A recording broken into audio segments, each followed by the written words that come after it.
Jadi ternyata nih, kena benda tumpul dulu, meninggal, baru jatuh. CIA knew that it was breaking, every moral, ethical, legal law. Operasi Klimaks tengah malam. Ya, sesuai namanya. Jadi di operasi ini nih, udah lama kita nggak ngomongin eksperimen ke manusia ya. Terakhir kan kita bahas eksperimen ke manusia tuh apa ya? Uni 731 ya kalau nggak salah ya. Nah, sekarang gue mau bahas satu eksperimen ke manusia lagi. Yang dilakukan sama satu negara ke warga negaranya sendiri. Lah. Ya udah kalau gitu, ayo langsung aja kita bahas Project MK Ultra. Eksperimen yang dianggap sebagai proyek rahasia terkejamnya Amerika di Learning by Googling. Jadi, di masa Perang Dingin, di Amerika tuh ada proyek rahasia yang tujuannya adalah buat mengendalikan pikiran sampai bisa ngasih siksaan psikologis dari eksperimen ini. Ini kok baru mulai udah ngeri ya. Eksperimen inilah yang dikasih nama Project MK Ultra yang dijalankan sama CIA, Badan Intelijennya Amerika, yang berlangsung dari tahun 1953 sampai 1973. Jir, 20 tahun, Jir. Lama banget ya. Tapi eksperimen ilegal ini baru dipublikasiin di tahun 1975. 2 tahun abis proyeknya dihentiin. Ini gimana awalnya? Oke, jadi menurut histori, pas puncak Perang Dingin di tahun 1950-an sampai 1960-an, pemerintah Amerika khawatir kalau agen-agen dari Soviet, Cina, sama Korut nih pada make alat pengendali pikiran buat nyuci otak tawanan-tawanan perang Amerika di Korea. Makanya, buat nyamain teknik-teknik, buat nyamain teknologi-teknologi yang mereka takutkan dimiliki sama Soviet and the Gang, dijalankanlah Project MK Ultra ini. In the early days of the Cold War, the CIA ordered the creation of a secret program intended to find ways of mind control. Alan Dulles, direktur CIA di tahun 1953, akhirnya nyetujuin proyek ini berjalan. Abis proyek dimulai, awalnya ada sekitar 150 orang yang jadi objek eksperimen yang melibatkan obat-obatan ini. The experiments are conducted on military volunteers, but the young servicemen have no idea what they are letting themselves in for. And on the board there was a separate notice, typed, which said in so many words, volunteers wanted to help find a cure for the common cold. Nah, yang ngaco nih, menurut BBC, makin lama makin nggak jelas berapa jumlah orang yang ikut jadi objek eksperimen ini. Karena banyak dari orang-orang ini yang nggak tahu kalau mereka lagi jadi objek eksperimen. Terutama di eksperimen-eksperimen yang make halusinogen, yang make obat yang bisa bikin halusinasi. Gila. Jadi yang punya data pastinya di sini ya cuma CIA, dan pastinya ini dirahasiain lah. Orangnya juga kalau ditanya, lu lagi jadi objek eksperimen ya? Pasti jawabnya, enggak. Kemungkinan besar mereka nggak akan ngaku, karena emang nggak tahu. Wah, sakit Jir. Kok bisa pada nggak sadar gitu? Jadi gini, di proyek ini, CIA di bawah ahli kimia Sidney Gottlieb akhirnya mulai bereksperimen pakai LSD, lysergic acid dithylamide, narkoba yang terbuat dari sari jamur yang tumbuh di gandum hitam sama biji-bijian, yang sebenarnya udah sering dipakai buat obat bius juga. Sidney Gottlieb ini percaya kalau CIA bisa manfaatin sifat obat LSD ini buat keperluan nyuci otak.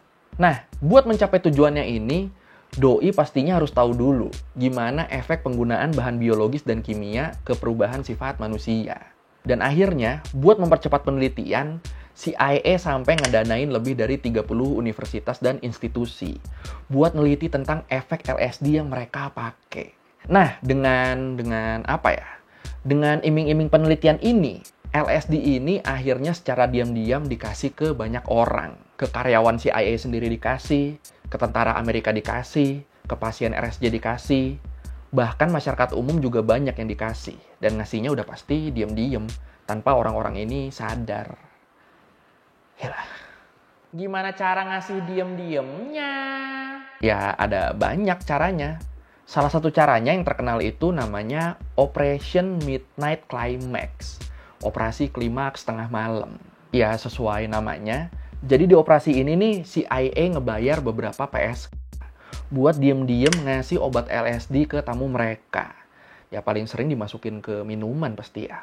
Dari situ, abis itu, para peneliti proyek ini bakal ngamatin efek obat-obatan ini ke perilaku si tamu. Jadi ya di kamar si PSK ini juga ditaruh alat perekam. Bahkan di beberapa kasus, menurut Smithsonian Magazine, diyakini banyak rumah PSK palsu yang didirikan di sini. Jadi kita sangka itu tempat PSK, padahal kantor CIA. Kenapa lucu ya? Jadi di situ para penelitinya tuh ngamatin perilaku kita tuh dari balik kaca. Nggak pakai rekaman, yang ini live. Dan itu baru yang pakai PSK. Belum lagi yang dimasukin diem-diem ke minuman-minuman di restoran atau bar. Atau yang disisipin di resep dokter. Ya, banyak lah metodenya lah. Makanya, di banyak sumber dibilang kalau eksperimen MK Ultra ini nih sebenarnya objek eksperimennya tuh satu Amerika. Bahkan sampai Kanada juga. Saking main sebar-sebarnya itu obat, nggak kekontrol. Gila ya.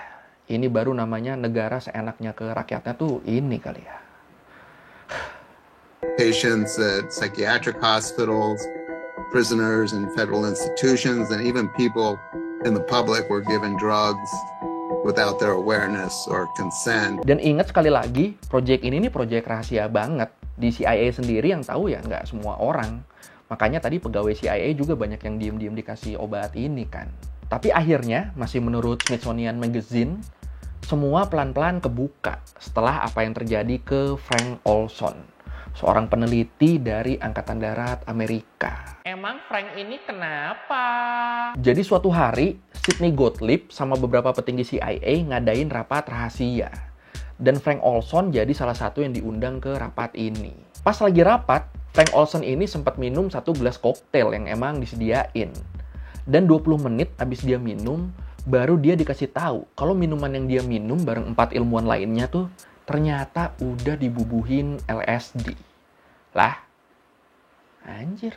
Abis tahu itu, Frank Olson langsung cabut dari rapat sambil gelisah. Dia bahkan sampai ngancem mundur dari CIA kalau kayak gini caranya. Ya wajar lah kalau kayak gitu ya. Tapi waktu itu CIA ngerespon tindakan Olson ini dengan bilang kalau dia nih kena depresi ekstrim. Dan Olson habis itu langsung dikirim ke psikiater di New York buat konsultasi. Dan sayangnya beberapa hari kemudian, di tanggal 28 November 1953, Frank Olson meninggal dunia. Dia jatuh dari jendela kamar hotelnya di lantai 10. Ada dugaan ini bunuh diri. Dugaan. Nah, menurut keterangan agen CIA yang diminta ngedampingin Frank Olson, dia bilang Frank Olson ini nih tengah malam sekitar jam 1.30 tiba-tiba kebangun dan langsung lompat dari jendela. Tapi semua penjelasan ini terus dianggap nggak masuk akal sama keluarga Frank Olson. Mereka nggak bisa nerima kalau Frank Olson ini nih yang tadinya aman-aman aja tiba-tiba kena depresi ekstrim. Nah, dari kematian Frank Olson inilah akhirnya dikit-dikit selalu ada info yang bocor soal proyek rahasia MK Ultra ini. Sampai akhirnya 20 tahun kemudian, di tahun 1973, keluarga Frank Olson dapat info kalau Frank Olson ini beberapa hari sebelum meninggal, secara nggak sadar dia udah mengkonsumsi halusinogen. Tapi tetap di sini CIA kekeh. Mereka yakin itu nggak ada hubungannya. Mereka yakin Frank Olson ini emang bunuh diri aja, udah. Akhirnya, di tahun 1990-an, anak Frank Olson minta dilakukan tes forensik ulang ke jasad bapaknya. Dan dari sini, akhirnya ketahuan kalau Frank Olson ini meninggal karena hantaman benda tumpul di kepala. Yang kemungkinan dialami sebelum dia jatuh dari hotel. Nah kan? Jadi ternyata nih, kena benda tumpul dulu, meninggal, baru jatuh. Kena benda tumpulnya gimana caranya ya, gua nggak tahu. Kita cari aman aja lah udahlah. What was my father doing? What was the CIA doing? What happened there? The released CIA documents deal with a project codenamed MK Ultra.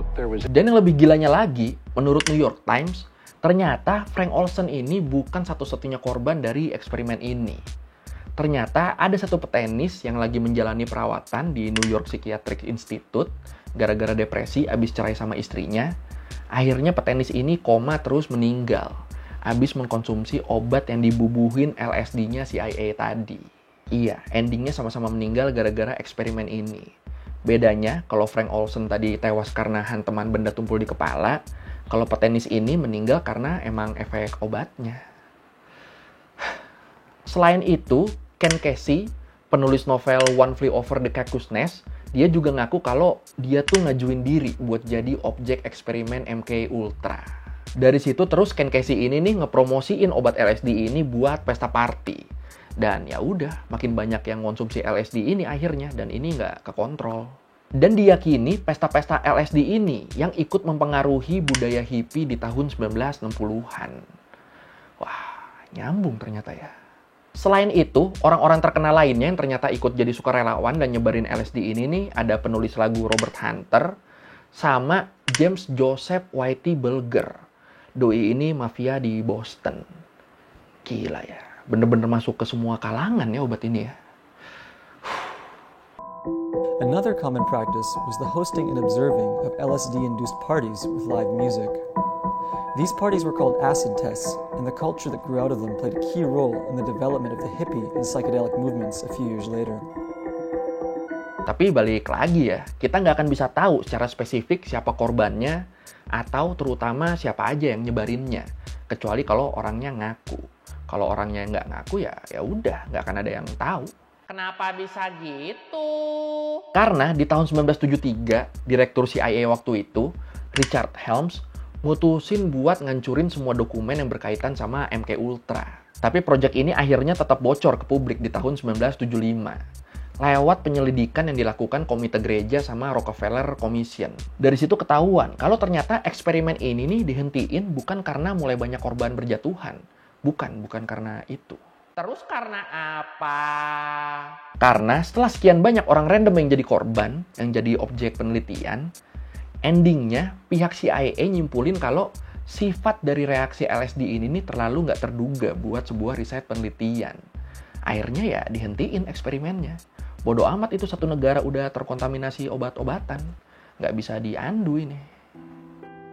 Oh iya, eksperimen MK Ultra ini awalnya selain pakai obat, buat eksperimennya mereka juga pakai terapi kejut listrik, hipnotis, isolasi, sampai bentuk penyiksaan lainnya.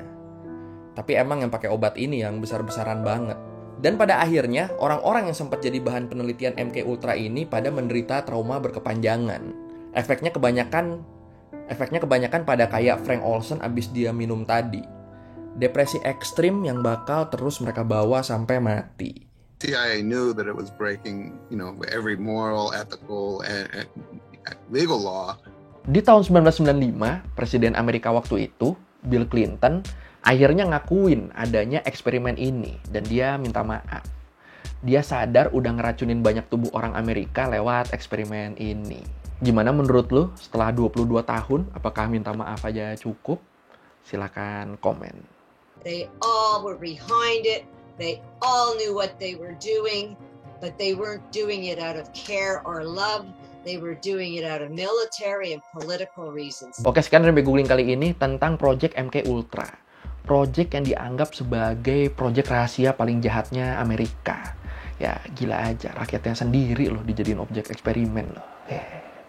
Kalau lo merevisi kali gue udah salah, atau lo mau nanya, atau lo mau nambahin yang ada di video, bisa lo tulis di komen. Kita diskusi di situ kayak biasa. Sekali lagi, thank you udah nonton. Jangan lupa like, comment, subscribe. Bye.